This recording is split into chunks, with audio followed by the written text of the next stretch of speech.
ఈ రోజే డౌన్లోడ్ చేయండి. మీ ఫేవరెట్ షోస్ చూడండి. స్టేషన్ కి తీసుకువెళ్తారట. అయితే నన్ను ఇప్పుడు ఏం చేయమంటావమ్మా? నాన్న వెనకాల నన్ను కూడా స్టేషన్కి వెళ్ళమంటావా? అది కాదురా, ఫోన్ ఏమైనా కనిపించిందేమోనని.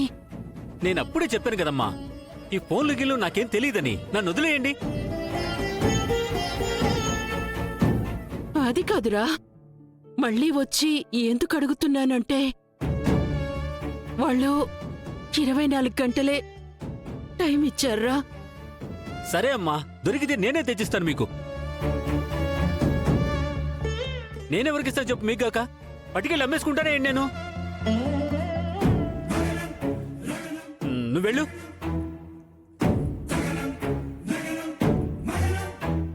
అమ్మవాణి, నువ్వే ఏమైనా చూసావమ్మా?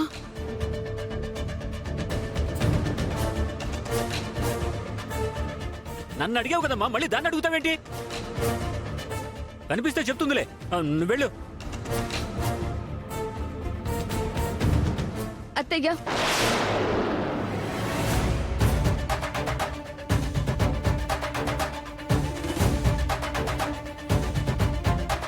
చెప్పమ్మా. సంపేస్తా.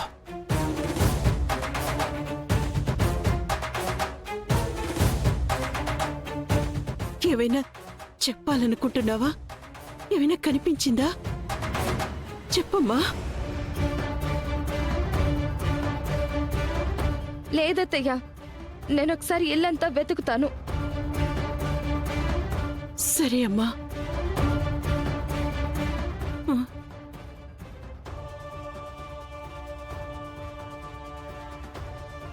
పాపమండి.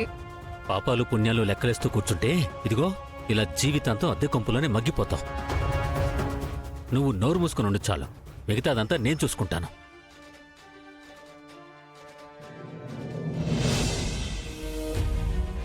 జాను అన్న మూడో పర్సన్ పైనున్నోడు కాదు అని సంతోషించే లోపే లేని పని మనిషి అని నన్ను ఇరికించేసింది.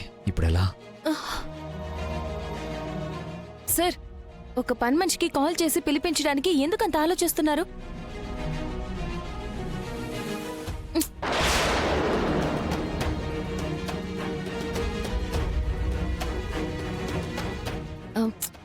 సర్వెంట్ అని లేదు, మెయిడ్ అని కూడా లేదు. ఏమని సేవ్ చేశారు సార్? పని మనిషి అని పెట్టారా? ఏంటి సార్ ఇది? ఫోన్ నెంబరే దొరకట్లేదు. సరే పోనీ తన నెంబర్ అయినా చెప్పండి, నేనే కాల్ చేస్తాను. నెంబర్ ఇందులో లేదు సార్. అసలు పని మనిషే లేదు. జాను కూల్.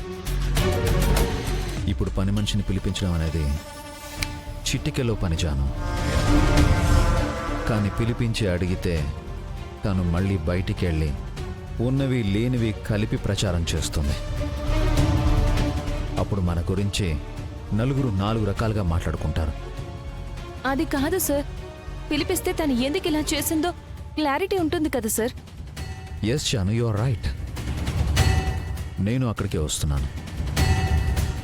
ఓకే, తనే ఎందుకు ఇలా మెసేజ్ పెట్టుంటుంది అనుకుంటున్నావు? తనకి నీ గురించి తెలియదు, విశ్వ ఎవరో తెలియదు. నిన్ను పాస్ చేయించాల్సిన అవసరం కానీ విశ్వాన్ని జైలుకి పంపించాల్సిన అవసరం తనకే ఉంటుంది జాను. లాభం లేకుండా మనుషులు ఏ పని చెయ్యరు. పని మనుషులు అస్సలే చేయరు జాను. ఏమంటావు జాను? అది కూడా నిజమే సార్. ఇదే నిజం జాను. అయినా సరే పిలిపించమంటే చెప్పు, ఇప్పుడే రప్పిస్తాను. వద్దులేండి సార్, మీరన్నట్టు వాళ్ళకి ఏ ప్రయోజనం లేదు కాబట్టి పని మనిషి ఈ పని చేసుండదు. పిలిపించడం వేస్టే. Yes, I'm completely out of danger now. కానీ సార్, ఆ మెసేజ్ విశ్వాసల్కి ఎవరు పంపించుంటారు? ఇంట్లో ఉన్నది మనమిద్దరమే. నేను కానప్పుడు మీరే కదా సార్ ఉంది. కొంపదీసి మీరే పెట్టారా?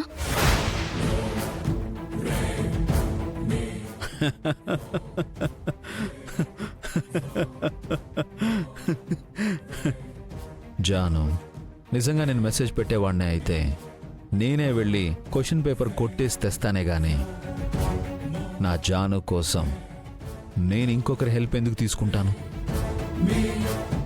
నీకు తెలుసు కదా జాను, నీ సంతోషానికి కారణం ఎప్పుడూ నేనే అవ్వాలనుకుంటాను. అలాంటిది నిన్ను పాస్ చేయించడానికి ఇంకొకరిని అప్రోచ్ అయ్యేంత బలహీనుణ్ణి కాదు జాను. అయ్యో, నేనేదో అనేసాను. Sorry sir, sorry.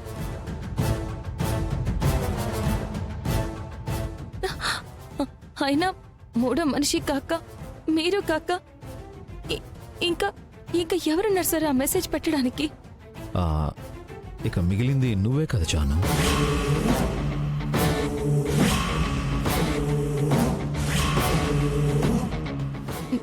నేనా?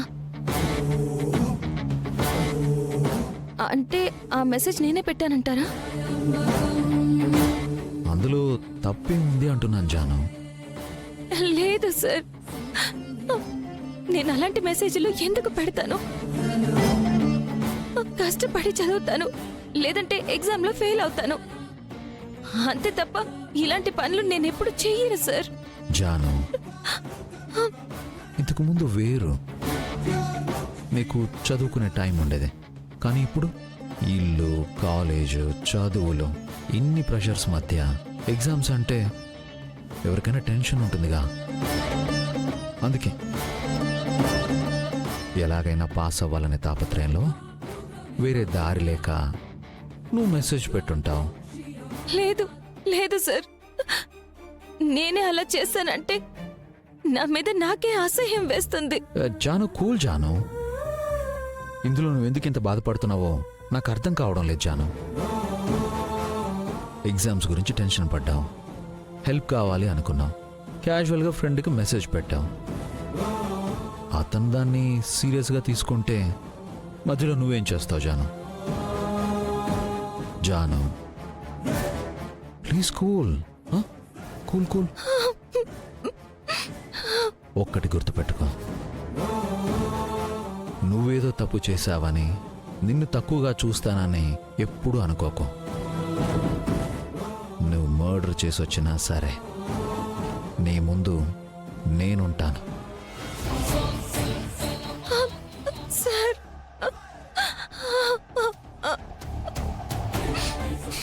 చూసావా, మూడో మనిషిని రెండో మనిషిని తీసేసి మళ్ళీ నిన్ను నా మనిషిగా చేసుకున్నాను. దట్ ఈస్ జై.